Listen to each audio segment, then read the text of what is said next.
so tired of falling on my ass. I'm so tired.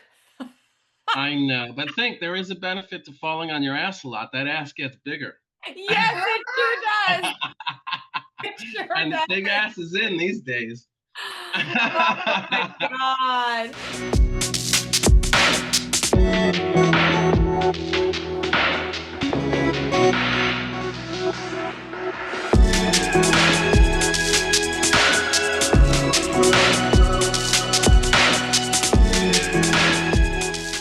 Cello all, Stacey the Black Feather Intuitive, and welcome to our Tarot and Astrology quarterly mashup for the third quarter of 2025. And we are going to be exploring July, August, and September.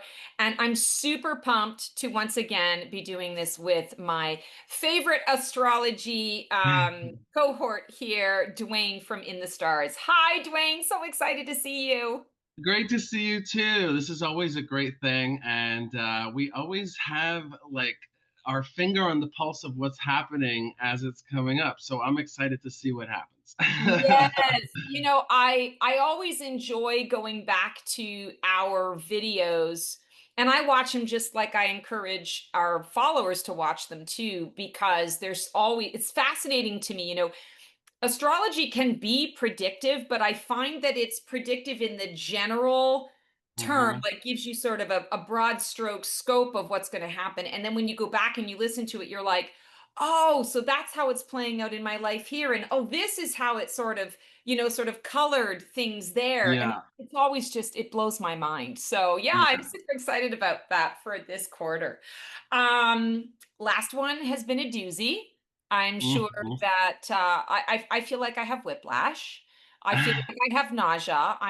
It's like I just take Dramamine every single day, spiritual Dramamine, to try and balance myself and align myself into whatever's coming up and coming through. But let's just kind of dive in. Today, I decided that I was going to use this new deck called the Galactic Star Cool. Tarot.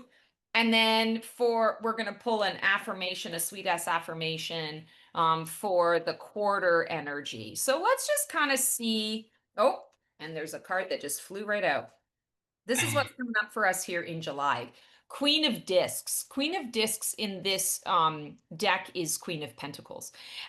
Okay, so typically this is about structure, delegation, it's resources, it's abundance. She is, I want to say, the sister to the Empress card, right? Um, and I feel like honestly, Dwayne, when I tap into this energy, it feels to me like this is my hopes and dreams. This is what I would like this next quarter to be like. Having this in July, but I'm going to say it feels a little bit like a pipe dream. When I tap into the energies of what is going on, I feel like we are really it's like the wheels have fallen off the wagon and like things are just or a wheel has fallen off the wagon, but we were already downhill, and so the wagon is doing its own thing, right? And we're getting tossed and turned in the mix of it all. But I do feel like this is giving me a bit of hope that yes, our resources are on an individual level something that we're going to need to be really putting our focus and attention to. I'm feeling also this energy of looking to how you can expand those resources, how you can really make those resources work for you rather than against you. I also, when I'm looking at this particular card, what I'm drawn to is, there's an alien sort of presence and an alien energy here. She doesn't look like she's smiling, but I don't feel like it's because she's unhappy. I feel like it's because she's in a trance state. She's connecting to her third eye. She's communicating through telepathy. She's channeling. She's receiving information and guidance. And I feel like that's the message that is coming through for July is don't rely on the things that you see, rely on the things that you see. And the focus really needs to be on I'm going to say we're talking about seeing as the third eye, but also the feeling. And it's not like, oh my God, what am I feeling? Ah, everything is chaotic. It's more sensorily speaking. What is my body telling me? What am I feeling about what it is that I'm receiving in that third eye energy? Because thoughts become things through the almost said fluid, the fuel of our experience, the fuel of our feeling. And it's not feeling as love as feeling, it's love as frequency, right? It's a frequency Mhm. thing. Um, I also feel like unconditional love is going to be a theme this month. Mhm. It's just kind of a random thing that's popping into my head. And I feel like unconditional love is a theme because you're either not going to see it and recognize that here's an area where I can fill a hole, where I can not be needed, but where I can be of service, Mhm. or you're going to be in a space of feeling so much of that unconditional love for other people that it's going to exude from you to such a degree that you are a walking example, and I'm hearing walking miracle for others to witness and to hopefully emulate. Ooh, that's what I got. What are you getting around all this? Oh, well, it's funny because all of that kind of falls in line with my idea of July, which majority of July is Cancer, and Cancer is the mother, the moon, the mothering energy. So there's the unconditional love part of things. It's a time of emotional healing, security, home, family, that type of thing. The vibe is really gentle. It's very intuitive and nurturing energy. So that goes along completely with what you said. For cancers themselves, the solar return brings emotional insight, and that's a time to focus on self care. Being ready for a career move is something that you want to think about. In On July 9th, there's a full moon in Capricorn. So Ooh. if you are someone, whether you're Cancer or not, Cancer is going to have the strongest expression of this, but everybody who may be thinking about a career move, that July 9th full moon in Capricorn is a great time to start that process. Um, the sun goes into Leo on July 22nd. So that's a more of a confidence, a bold kind of action, charisma kind of situation. So up until that point, beginning of July till July 22nd, it's all about that mothering, nurturing, self-care energy. Which can then help to build up toward that bold part of Leo, which we get into in August or at the end of July and the beginning of August. But really, it's all about intuition, self care, and nurturing. And that doesn't have to just be, that can be toward others as well. So if you see someone you care about, a family member, a friend who is in need of that kind of thing, it's going to be powerful for you and very easy for you to offer that to them at this time. The other thing that you want to keep in mind is that it's an emotional time. As of right now, we're in June and we are in the throes of Gemini, which is a very tumultuous time. There's a lot going on politically, in the world and in people's private lives as well. Things about communication, relationship, all of that. So it's tumultuous time, and you can hope or you can look forward to the end of that coming into July and really getting that feeling of things are going to be okay, things are worked out now and kind of settled emotionally. So that would be my reading for July and for cancers.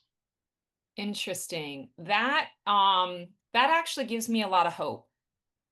And you guys know who watch my stuff and watch this show. I'm pretty much the glasses full and overflowing kind of person, but I also am a realist, and I've been struggling. I've been struggling because the real feels so heavy. So Yeah. hearing that, and truth be told, me being a Virgo sun, but then an air sign for everything else in my chart. I'm really an air sign. Water scares the fuck out of me. Water energy, when I'm pulling, I get a ton of cups cards in my readings. I'm like, oh God, brace for impact. And not that I have a problem with, feelings and emotions. I'm totally fine with that. Clearly. But it's like, oh, it's gonna be stormy, rocky, wavy, like there's going to be tears, there's going to be a lot of the heavy stuff. But hearing the way that you're describing the cancer journey here, like God, that just feels good, especially with the Queen of Pentacles energy. It's grounding some of that nourishment and that nurturing. And perhaps that's what's required, is that we need some of that in a grounded way. Yeah, and when you look at Gemini, which what we're in now, that's the tumultuous time, that's the craziness. And sometimes, even though it's painful and it's hard to get through, it's necessary to get to the other end of that, which is understanding. Right. Sometimes it takes the not understanding to get to the understanding, you know. Yeah. Yeah. No, I often say that we have to sit in the uncomfortability in order to get to the other side of it. We got to make it our friend, because otherwise we stop ourselves from getting to that awareness, that understanding, and then we never move past it. We never. Yeah, and it's almost like, a lot of the air signs are known for wanting to help people not have the mistake when in actuality they need to let the people have the mistake so they learn the lesson. If they tell Yes. them not to slip on the banana, they don't slip on the banana, but then they don't look for bananas. Right. So that's the key. You really want to sometimes allow these mistakes, pains, whatever to happen so that you can get to the other side and be wiser because of it. Yeah, so true. This is the age where we need to not enable. Yeah, No enabling, exactly. no codependency here. Let everybody fall on their ass, and you can help to pick them up on the other side of it, but they need Right. to have the experience of falling on their ass. Yeah. Oh, I'm so tired of falling on my ass. I'm so tired. I know, but think there is a benefit to falling on your ass a lot. That ass gets bigger. Yes, it sure does. It sure And does. big ass is in these days. Oh my God. I don't know that that's necessarily what I would like to. I think it's big enough as it is. Much more is too much. We're in the age of Kardashian asses, so. Yes. Oh, so I don't mean to sound judgy at all. It was more of like a wake-up call for me. I was in the doctor's office the other day just waiting to sign in, and the person who was in front of me was finishing up her stuff, and like it was very clear the plastic surgery that had gone on in this woman's body. And again, I don't judge, like do what you need to do for you, but I was looking at that ass and I was like, how is that even comfortable? Like, and it's not even in proportion to your tiny little body. And Yeah. like, wow, like just wow, like what brings a person. But then, we all want what we haven't got, right? I've always had a big booty and big thighs, and where I was at, that was bad. That was seen as awful. And then I moved here to the US and everyone loves it. And I'm like, Yeah. oh, okay, I just needed to go where I was desired and wanted. Appreciate it. Yeah. Yeah, but that one I was shocked. I was like, oh, like that actually looks painful. It looked Yeah. painful. I felt bad for the person. That's my own projection on and she was beautiful. She was beautiful, and I was Yeah. like, wow, that just looks so painful. All right, so apparently we are doing the royal cards for this quarter. So we're in August now. Knight of Cups. Ooh. So all right, I have a love-hate relationship with the Knight of Cups, and here's why. I'm gonna date myself here for a little bit. I always think of the Knight of Cups as John Cusack's character in Say Anything, where Mhm. he's got the big ghetto blaster and he's holding it up to the window. In your eyes, the light. So like there's romantic components to this. There's a lot of romanticism, but I don't know always when this card comes up. I don't know always if the romanticism can lead to something permanent, tangible, solid. Is it practical? Is it sustainable long term? And I feel like this is what I'm being called to speak on in pulling this card for August, because I feel like it's almost like the too good to be true, but also the knight in white shining armor. And I'm speaking as a woman now, I always encourage my clients to not be in a space where there's this idea that you have to be the damsel in distress and you need a knight in shining armor to come into the mix and save the day. Kind of like what we were talking about, Dwayne, earlier with the enabling. We were just talking about that enabling piece. You don't want to be in a space where you're giving away your power. And I'm also feeling into the energy in August of, again, is this too good to be true? Can I trust this? Am I leaning into this because it feels good, but at the same time I'm waiting for the other shoe to drop? So I feel like August is going to be a month where a lot of us are going to be kind of teetering on this energy or this feeling of, I see something, but can I believe what it is that I'm seeing? I like the idea that there's someone that's coming to the rescue, but is it too good to be true? Is it believable? And on an individual level, I feel like this is going to play out in our most sacred relationships, is what I'm hearing. So, what does that mean? That's our chosen family. And it doesn't necessarily have to be romantic in nature. It's our chosen family, the people that we choose to live out our lives with, the people that reflect the honest to goodness who we are on the inside, right? Sometimes that's original family members can be in that category, sometimes not.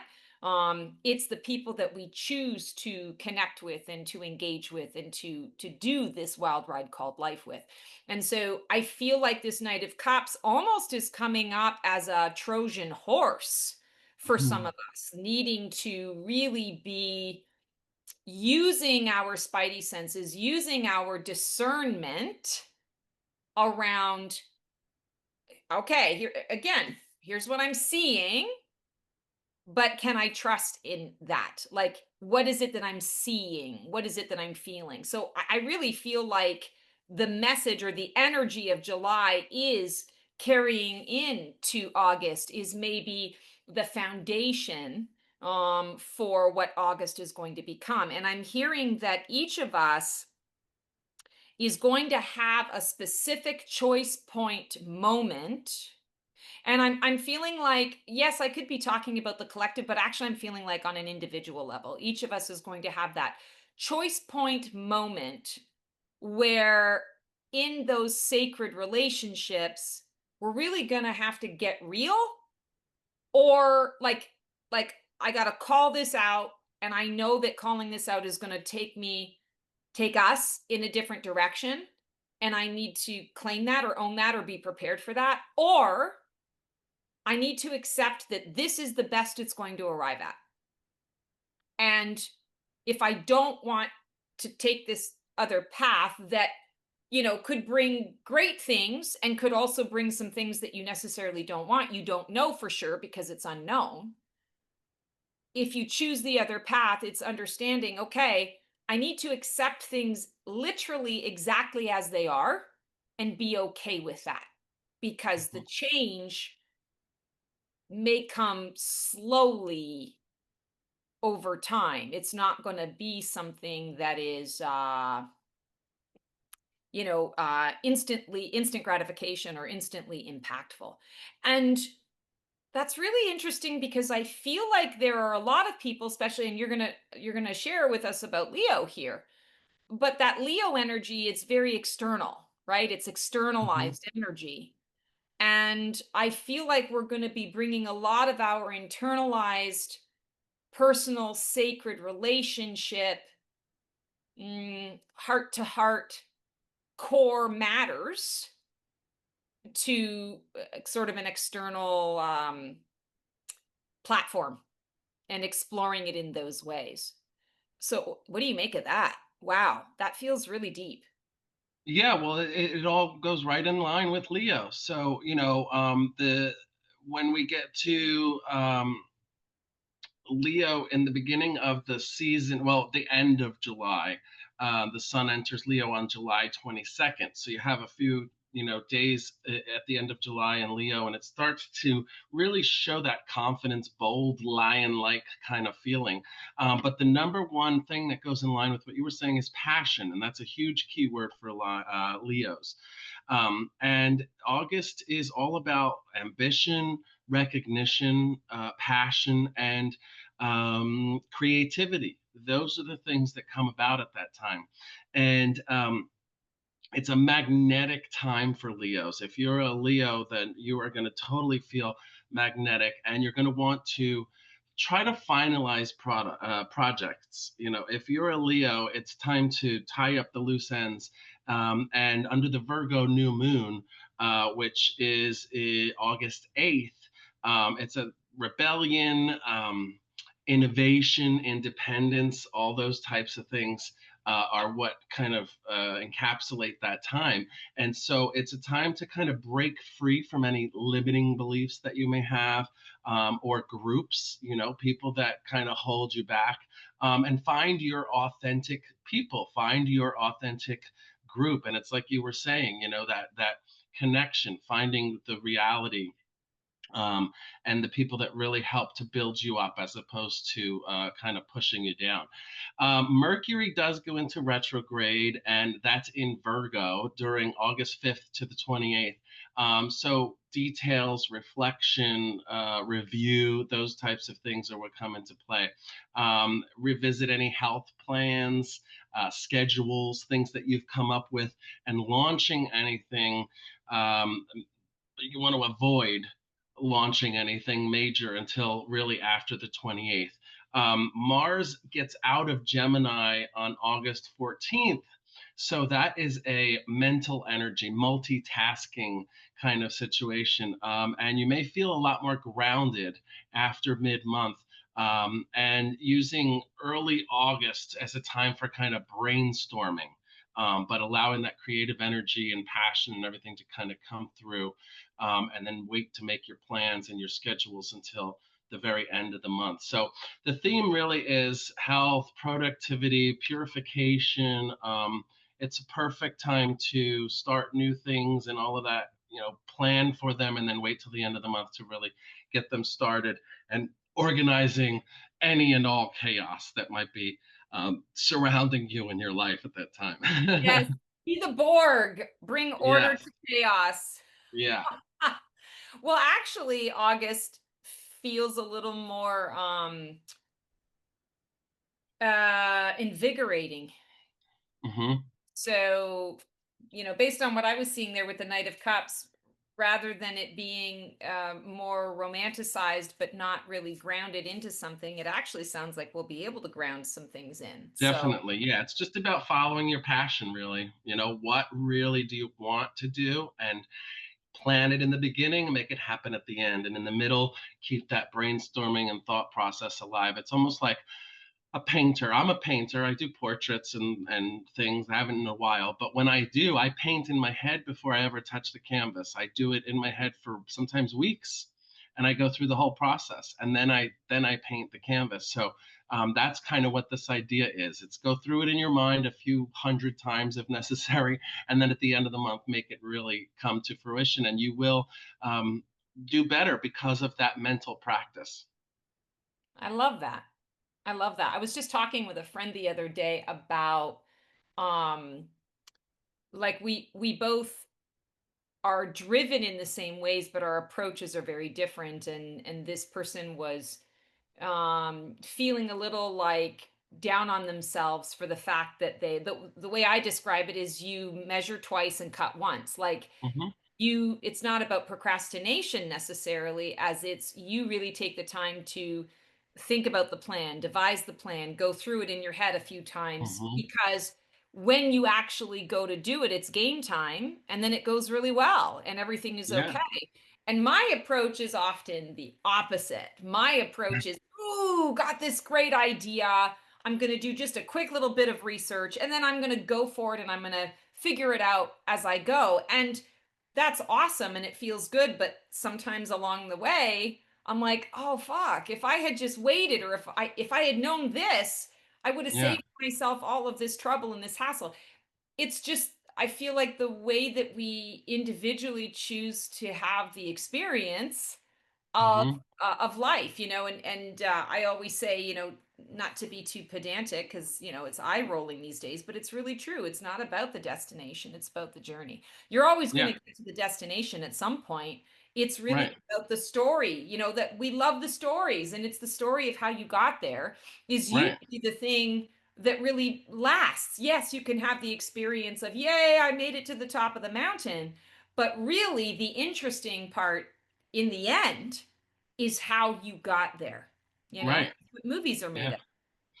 Yeah. Rarely Absolutely. do we watch a movie with someone who's landed at the top and they've succeeded and you're just watching them live their life. No, you're watching the struggle. You're watching the hike and the slips and the falls and the triumphs, right? So, Yeah. And look at all the famous people who spent their time, energy, passion for years and years and years. They got famous, they got rich, and now what? What is right. there to live for anymore? And then they become alcoholics, drug addicts, causing trouble, and because they didn't realize once they got there that there's still life beyond that. you Yes, because know? that was their whole life was built on that. I think of M. Night Shyamalan, Shyamalan, Shyamalan. Shyamalan. I mean, his first big hit, like his first experience out the gate, he hit the pinnacle, and that is like, where do you go from there? And I think he's done a great job of expanding and trying different things and whatever in spite of the judgment of others and all the rest of it. But I mean, that's a tough road to hoe. That's like, okay, I'm afraid of success, right? I'm Yeah. not afraid of failure, I'm afraid of success, because success now has brought me to this place of, okay, I didn't think I was going to get here so fast, so what is next? I haven't. Right. And once nobody realizes because everyone's so stuck in, I want to have everything, I want to live everything, they don't realize that once you have everything you've asked for, what do you live for? What do you get up and have a passion for? Nothing. If you've got helicopters and Right. cars and houses and all that, what else is there to try to gain in this world? Nothing.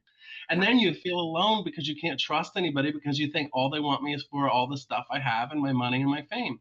So Yeah. people don't realize that, but it's the loneliest and most horrible feeling is those people who have every single thing they've ever wanted because now there's nothing to live for. Yeah. Yeah, that's a powerful statement. Hmm.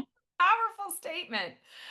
Okay, so we have for September, we've got the Judgment card. And I just want to say on a personal note, this card, it might as well be my card for the year because I'm just constantly pulling it. It is all there. And Judgment, for those of you who are not familiar with the Rider-Waite-Smith Tarot, Judgment is about decisions. It's the second to last card in the Fool's Journey in the Tarot, the major arcana. And basically it says, okay, you've gone through the journey. This is all right, you're at the peak. You're at the top. Like you made it. You arrived. You've had your experience with it. But now the choice is, okay, do you want to remain in this comfort? Do you want to remain in this space and place, learning other lessons around all of that, or are you ready for the next adventure? And that's where the decision comes into the mix, because you're literally being called into the next adventure, the next journey, and it's always our choice. It's always free will. So when we're talking about September, I feel like I keep hearing Day of Reckoning. I feel like judgment is coming. I can't believe that these things are coming out of my mouth because they sound so freaking biblical, and I am not a biblical person or a religious person at all. And I'm not gloom and doom, dun dun dun. I'm just sharing with you what's coming up and coming through. So I do feel on a collective level that we are all going to be in a space where we are making decisions, but it's yes, we're going to be making decisions in our own lives, but I feel like collectively we're going to also be making some pretty big decisions that are going to affect how we as a society, how we as the human race choose to move forward or Mhm. not, Yeah. even whatever the circumstances. And I'm feeling like on an individual level, I'm really drawn to the number two in this and the choices, the decisions. But number two, in terms of, okay, like you were talking about, what is your why? That's my languaging around it. But like, what Mhm. purpose do you have? Like, what are you working towards? If you have it all, where do you go from there? I feel like this is a choice point time. So that's the second time I've used that. So July sort of created foundation for August. August is now creating foundation for September. And we are building on that. The choice point is really, I feel like, going to be about who are you choosing to walk this earth with? Who are you choosing? Again, talking about those sacred relationships, there are choices that are being made around that. And I'm going to say to you, for those of you who are in relationship, romantic partnerships at this time, I feel like September is going to be that kind of month where there's clarity, where maybe there Mhm. hasn't been clarity before. Maybe you've been struggling in a relationship. Maybe you've been struggling to figure out, should I stay or should I go? September brings the level of clarity for you that means you can't go back. You know very clearly, this is my path forward. This is the choice I'm making. I'm all in and I'm staying, or I'm cutting this loose and I'm moving forward. And there's no hesitation, I feel, around this decision or this choice in September. It feels like whenever the clarity drops, it's there, it's powerful, it's motivating, and whatever action steps you take as a result, they're fast, they're clean, and you move forward very quickly. I'm also feeling like there, from a career perspective, for a lot of people that are in corporate, I feel like corporate only here, you are going to also be in a space and a place of, is the plan to is the company's plan, is the work plan aligned with my plan? And I feel that there's going to be some decisive action taken based on what your answer is around that. And this is coming from you. I don't feel that this is like the company making these choices. This is the individual saying, do I align? In essence, do I align with this anymore? This is their plan. This is their vision. This is my plan and my vision. Do they coalesce? Are they symbiotic? Are they synchronistic? Or are they opposite? And I feel that there's going to be some clear delineation made. And again, like clean choice. Clear, clean, and you're moving forward. I also keep hearing the word hope. And I Mhm. feel like September is also going to fill each individual with hope for a particular situation that each individual is going through. And for a lot of you, I feel like it's going to be connected to things that you thought were were done and over with in your life, things that you've been manifesting for years that you just gave up on because you were like, okay, that ship has sailed, I'm moving on to something else. There's going to be this surprise that shows up for you, that, oh, here it is, it's manifested. um and there's hope around that. I don't know that it doesn't feel collective. It doesn't feel like a collective hope. It feels more like an individual hope. Maybe you shine that out into the collective, but I'm feeling like this is very much an individual experience for each of us. So Mhm. a big surprise is coming for each of us, and it feels like something that you had long since given up on ever becoming a thing, and there it is. Yeah, well, it's funny you say that because in my reading, spiritual awareness came up for this month of Mm. September. And that sounds just like that, individual ideas of hope coming from your spiritual awareness. Virgo is, of course, an earth sign. So it's all about grounding. It's about self improvement and it's about service. And what you said about the corporate environment, that, the Virgo is a natural servant, not in the way of a slave of some sort or something, but they love to serve people. But that service comes from a desire to serve what they believe is true and what they believe is honest. You can't serve, a Virgo can't serve someone that they don't feel is a good person or is honest or is true. And it's funny because Virgos are the one of the signs. Most of the Earth signs are like this. As long as you're honest, they're okay. So you could be a serial killer as long as you're open about it. It's fine with them. But Right. they just hate to be lied to, and they hate to be, taken advantage of. And so that's one of the best things you can do during the time of Virgo is just be open and pure and honest. Virgo season is August 23rd to September 22nd. And the vibe of this is really about organized organization, a calm, being analytical, and thinking about what's going on. Virgos specifically are aligned for growth at this time. So, really letting your intuition guide you during the Pisces full moon will really launch your dream. Service or habit by the month's end. The full moon goes into Pisces on September 7th, and that is all about compassion, dreams, release of things that are no longer serving you. And so, really, the idea is to letting go of illusions, trusting your intuition, and forgiving what you can't change. Those are the things that it can be hard for a Virgo, but allowing the Ding, change, the things ding, that you ding. can, yeah. On the 21st, the new moon goes into Libra, which goes into balance and relationships, contracts, those types of things. So toward the end of the month, really, it's all about setting intentions about partnerships, personal and professional, and remembering that harmony begins with honesty. So really, that's the best thing I can say about Virgo time in September is being open, being honest, and accepting the things that you can't change, and allowing them to be. So that's the number one thing to really keep in mind during Virgo season. Wow.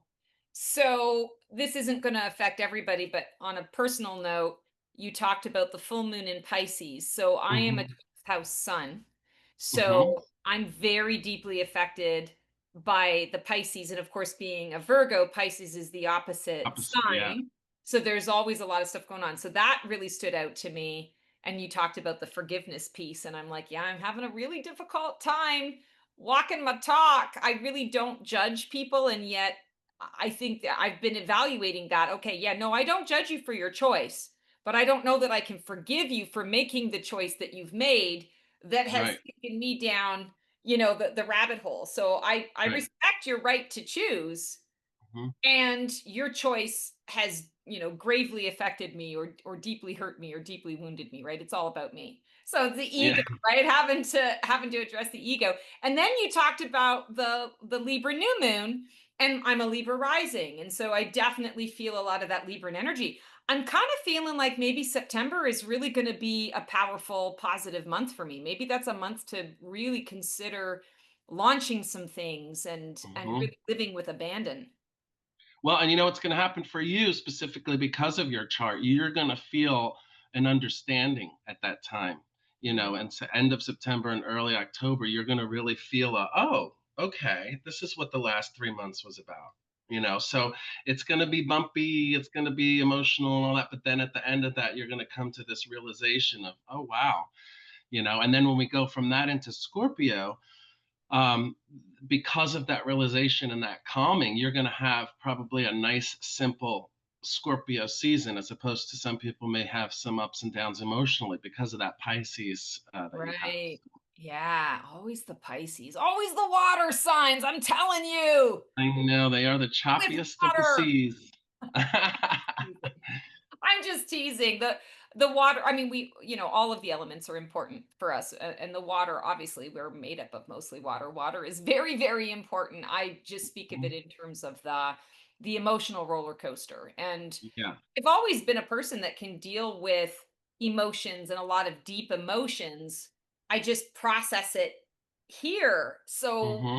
when we're in that watery energy, especially anything to do with Pisces. I'm like, what in the actual fuck is this? Like Yeah. the extreme of it is like it's just too much. Like I'm happy one minute Right. and I'm like crying in my freaking wine the next, and like everything's okay. Like what is going? Is it my hormones? Like what's happening? Right. This, this isn't me. This doesn't feel like me, and yet it's all me. So there you Yeah. go. You know the difference between vitamins and hormones? What's that? You can't make a vitamin.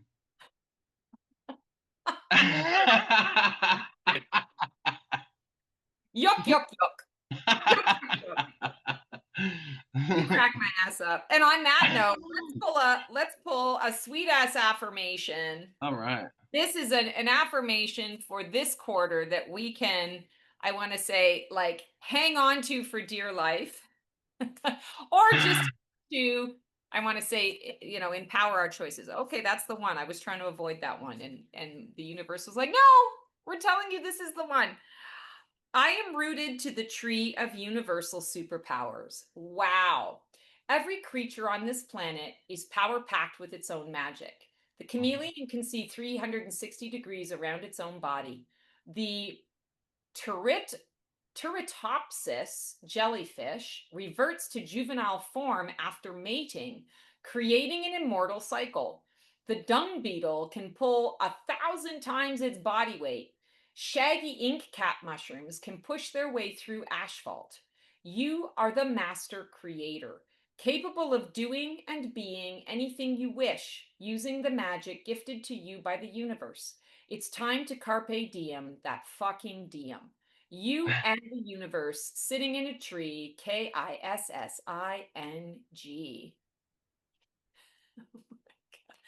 The Turritopsis, Turritopsis jellyfish. That's a new one for me.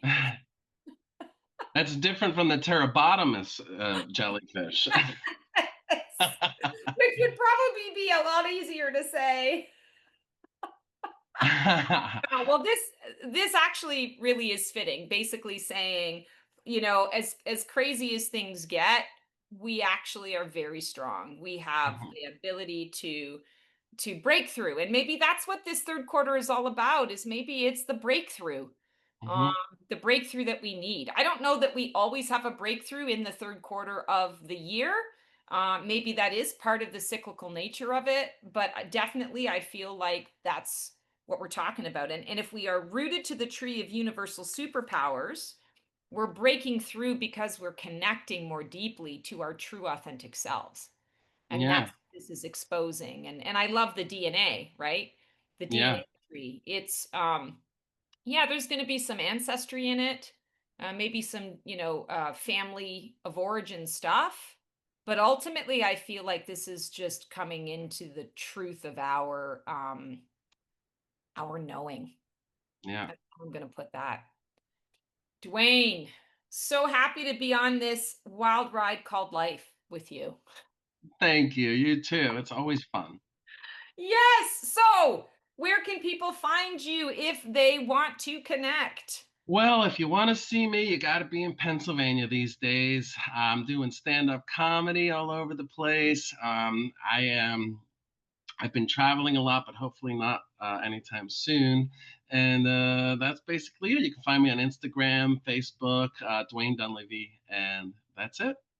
Awesome. Awesome. How are your perfumes going, by the way? You were doing tarot perfumes, astrology perfumes. Uh, I didn't launch those yet. I'm hoping around the holidays. I also have a children's book that I'm hoping to launch in August. Um, so that'll After be the great. retrograde, after the Yes, retrograde. exactly. After the retrograde. And yeah, so I'm looking forward to, I've been kind of like taking the summer off almost. Yeah. So I'm looking forward to the end of the summer when I can really gear up into things again. Oh, I love that for you. That's awesome. Yay! And Thank you. me, I'm Stacey the Black Feather Intuitive. You can check me out on my website, theblackfeatherintuitive.com. Check out my YouTube channel, The Black Feather Intuitive. I have been releasing so many different new things. And the one that I'm the most excited about is my Black Feather Couture Divining a VIP Life experience. there's stuff going out all the time. So you get readings, you get my day drinking and tarot, where you get to learn a little bit about wine, my passions, wine and tarot, and my little journey of transformation, kind of explaining why I feel that I am the phoenix. I recently released some transformational tarot readings for each of the signs every month, and already that seems to be taken off like gangbusters. So I'm excited about that. Doing some tarot and oracle deck reviews, which I'm really enjoying as well, and I hope you guys do too. So come and check me out, and if you're struggling in any kind of way, book a session. It's what I'm here for. I'm a Virgo. I am in service, and that's how I can be in service to you. Until then, I hope you guys have the most amazing quarter, and we will see you on the flip side. Transform well.